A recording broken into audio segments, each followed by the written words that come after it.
اعوذ بالله من الشیطان الرجیم بسم الله الرحمن الرحیم. ګرانو کتونکو د ستاسو په وړاندې باندې یو حدیث مبارک عرض کوم چې یو ډیر بهترین حدیث دی او قابل اوریدو دی.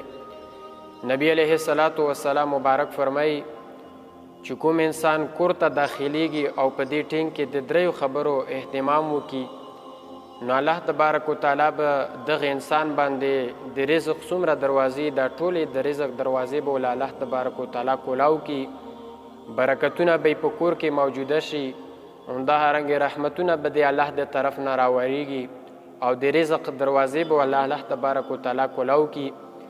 نبی علیہ السلام فرمایي چې لومبنۍ خبره ده چې کوم انسان کور ته داخليږي نو په دې ټیم کې د سلام وچوي.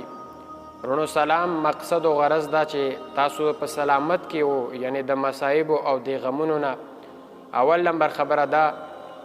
دویم نمبر چې کور ته داخليږي د دخول په وخت کې سوره اخلاص یو پیرویل، او دریم نمبر چې کوم انسان کور ته داخليږي نو د دې نه بعد چې کوم د درود شریف یو پیرویل، نو چې کله دغه درې عمل څوک وکړي نو الله تبارک وتعالی د رحمتونو دروازې به په کولاو کی، همدارنګې د رزق دروازې به الله تبارک وتعالی کولاو کی.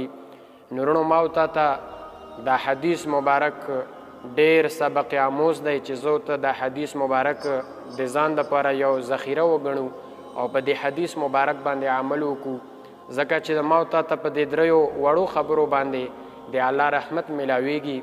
ما او تا ته په دې دریو وړو خبرو باندې د رزق دروازې پرانستلی کیږي.